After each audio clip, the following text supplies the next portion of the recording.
लखनलाल जी खड़े हो गए, तेवर के साथ बोलते हैं, हे मर्यादा पुरुषोत्तम, रघुकुल भूषण, प्रातः स्मरणीय भाई साहब, रामेश्वर जी की प्रतिष्ठा जिस उद्देश्य से हम करते, तो प्रतिष्ठा से पहले मेरे उद्देश्य की पूर्ति हो गई। माता जी आ गई अपने निकट में, चोर ही पकड़ में आ गया है, इसको मार दिया जाए, अब भाभी जी को लेकर चल दिया जाए यहाँ से। भगवान श्री राम ने कहा शांत। रावण कितनी गंभीर पूर्वक बात कहते हैं, सुनिए। रावण ने कहा, लक्ष्मण जी, क्या आपके आर्य समाज में यही परंपरा है कि किसी ब्राह्मण को निमंत्रण देकर आचार्य बनाने के बाद उसको वध कर दिया जाता है?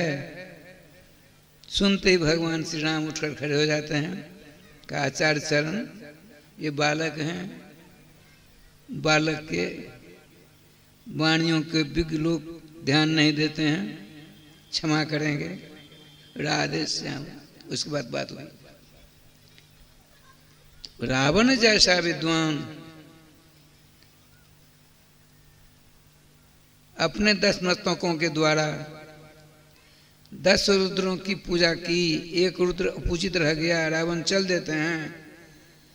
जिस रुद्र की पूजा नहीं हुई 11वां रुद्र, वह पैजामा से बाहर होता हुआ अब रावण को किस प्रकार से रावण का अनिष्ट किया जाए, ये बोलने बतलाने लगे आपस में। उनकी श्रीमती जी ने कहा, अर्थात 11वें रुद्रानी ने कहा, प्राण वल्लभ, आप आज क्रोध के मारे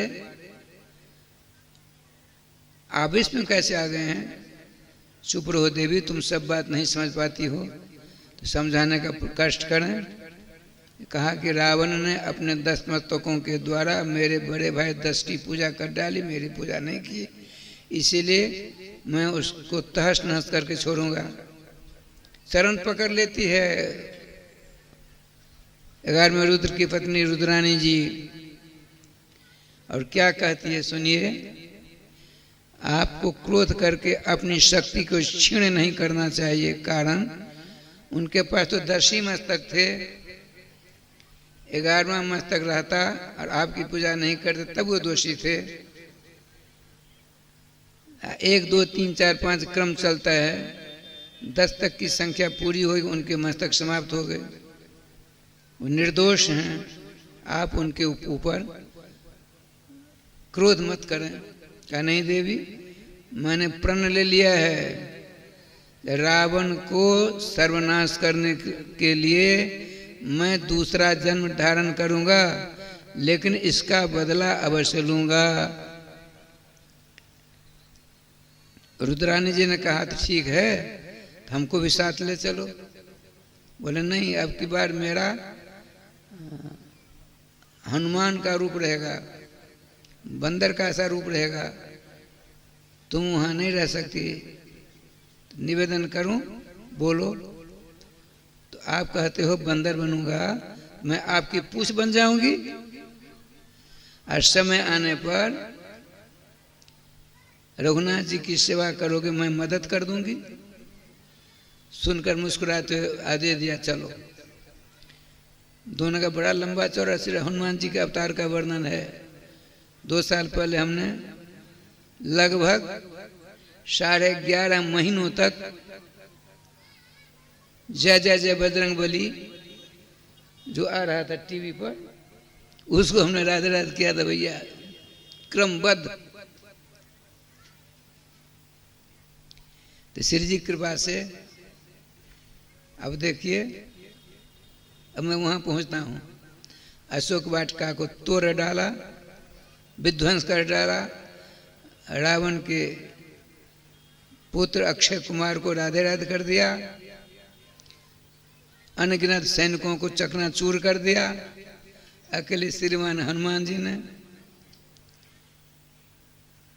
मर्यादा की रक्षा करते हुए मर्यादा पुरुषोत्तम रघुकुल तिलक रामभद्र के दूत हनुमान जी ने ब्रह्मपाश की मर्यादा की रक्षा की, बंध गए ब्रह्मसूत्र में, पहुंच जाते रावण के दरबार में।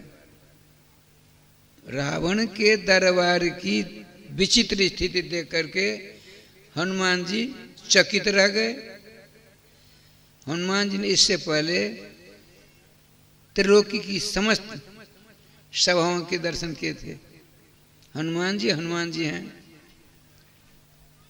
थे, हैं और आगे भी रहेंगे। एक आर्ष ग्रंथ था जिसका नाम गोपाल चक्र चूड़ामणि, उसमें मैंने पढ़ा था ये जो ब्रह्मा जी अभी चल रहे, जो 51वें वर्ष के पहले दिन का समय उनका बीत रहा है। जब इनकी अवधि समाप्त हो जाएगी, पूर्वार्ध बीत गया, उत्तरार्ध 50 वर्ष का होता है, वो बीत जाएगा, तो वही वीरवर भक्त सूर्यभूषण रघुकुल तिलक रामभद्र के दूत हनुमान जी ब्रह्मा जी बनेंगे। भक्ति की धूम मच जाएगी, खूब राम कृष्ण मंगल नाम चकाचक, आशु चांडाल पर्णत, अरे हवा में भी नाम उच्चारित हो जाएंगे। अच्छा, श्री जी का विधान देखिए क्या लीला हुई। श्रीमान हनुमान जी ने सोचा, बड़े बड़े विद्वान इनके पास में रहते हैं, किसी ने उपदेश नहीं दिया, मैं यदि इनको कहूं कुछ धर्म की बात, तो उपदेश देने वालों को ऊंची जगह मिलनी चाहिए, उपदेश ग्रहण करने वालों को नीची जगह बैठनी चाहिए। तो इसको कहूँगा आसन तो देगा नहीं, सिंहासन तो देगा नहीं, तो नाम लेना शुरू कर देते हैं। श्री राम जय राम जय जय राम, श्री राम जय राम जय जय राम करना शुरू कर दिया हनुमत लाल जी ने। इतने में श्रीमद् भागवत के 8वें स्कंध में लिखा है, हरिस्मरणम सर्व विपद मोक्षणम।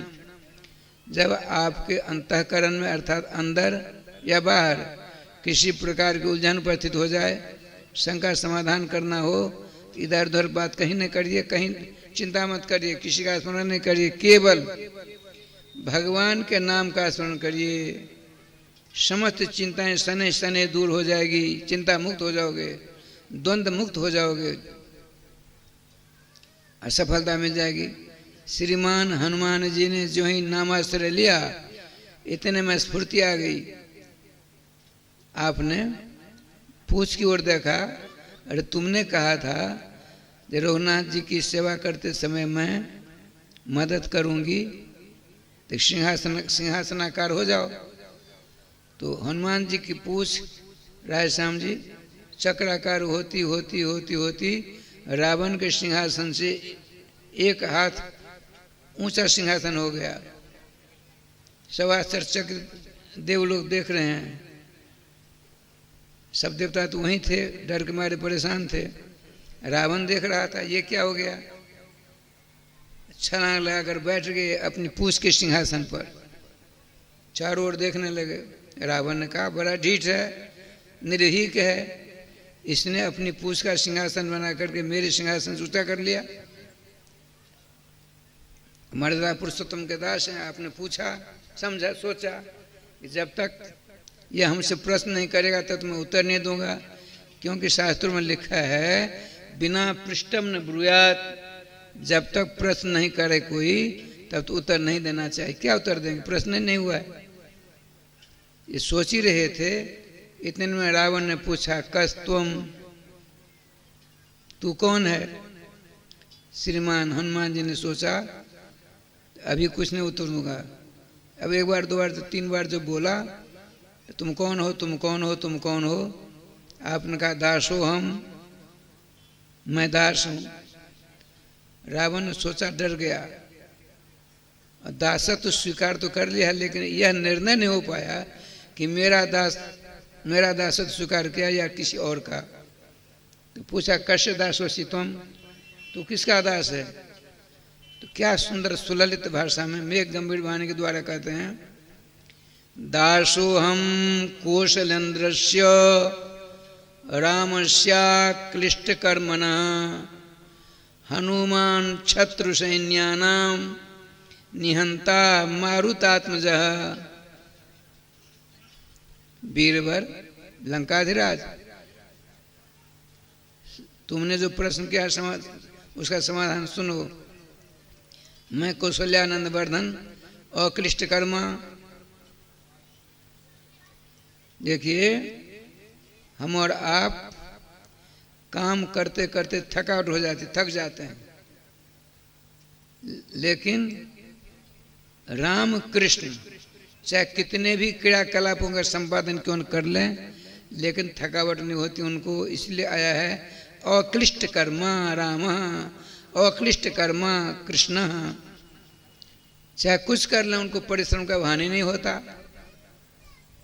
तो कहते हैं अक्लिष्ट कर्मा, कौशल्यानंद वर्धन, रघुकुल तिलक, मर्यादा पुरुषोत्तम, राघवेंद्र सरकार का दास हूँ।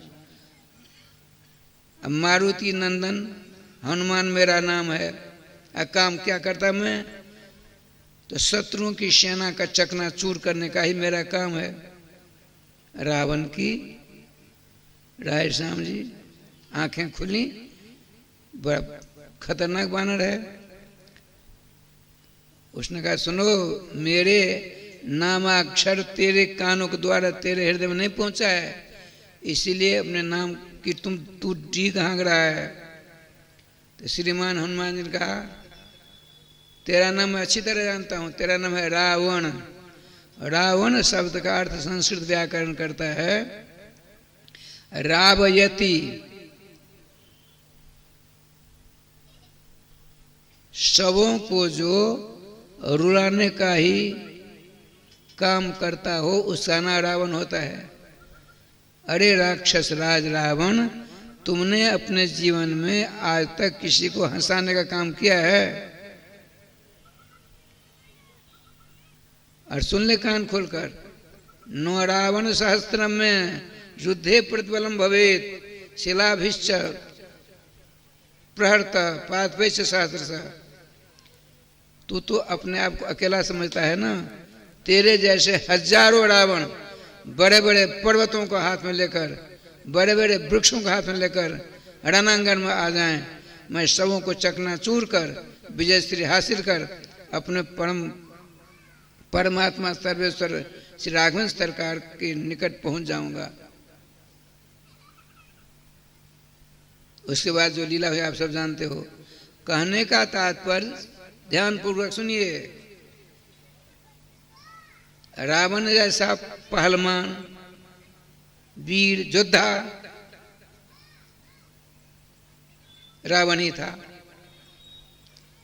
उससे गलती हुई कि 11 रुद्रों में से एक की पूजा नहीं हो पाई, जिस सर्वनाश हुआ कि नहीं हुआ। और आपको देव दुर्लभ भगवत प्रसाद के रूप में मानव शरीर मिला है। तो सतयुग में आप की जो देह थी, शरीर था, 27 हाथ का शरीर था, 27 करोड़ बाल थे। त्रेता में आप 14 हाथ वाले हुए, 14 करोड़ बाल। द्वापर में 7 हाथ का शरीर, 7 करोड़ बाल। कल युग में 3.5 हाथ का शरीर है, 3.5 करोड़ बाल हैं। 3.5 करोड़ बाल वाला जो शरीर आपको मिला है, तब तक सफलता को प्राप्त नहीं कर सकता। कब तक? जब तक भुवन मंडल में 3.5 करोड़ तीर्थों की यात्रा न कर ले, 33 करोड़ देवताओं की पूजा न कर ले। आप में से जो बैठे यहाँ हाथ उठा सकते हैं कि हमने 3.5 करोड़ तीर्थों की यात्रा कर ली, 33 करोड़ देवताओं की पूजा कर ली। कोई नहीं उठा सकते। मैं अपनी बात बताता हूँ। लगभग 84-85 वर्ष की अवस्था हुई, 14.5-15 वर्ष की अवस्था से हम चक्कर काट रहे हैं, लेकिन एक गिनती करके 100 तीर्थों की यात्रा नहीं हुई अभी तक। और शरीर का नाम है क्षण भंगुर। क्षणा दुर्धम न जाने बता किंकर से, एक क्षण के बाद क्या होगा किसी को मालूम है? किसी को नहीं। तो बताए लगभग 70 वर्ष की अवस्था से हमने खूब चक्कर काटा, 100 तीर्थों की यात्रा नहीं हो पाई। 70 वर्ष तक हमने खूब चक्कर काटा, तो 50 देवताओं की पूजा हमसे नहीं हो पाई। मैं अपनी बात बताता हूं। वीरवर परम प्रतापी वेद भास्कर रावण के द्वारा एक रुद्र अपूजित होता है, सर्वनाश होता है उसका। हमको जिसलिए शरीर मिला है उसमें से हम क्या कर रहे हैं सो देखिए, अपनी अपनी छाती पर हाथ रख करके सोचना।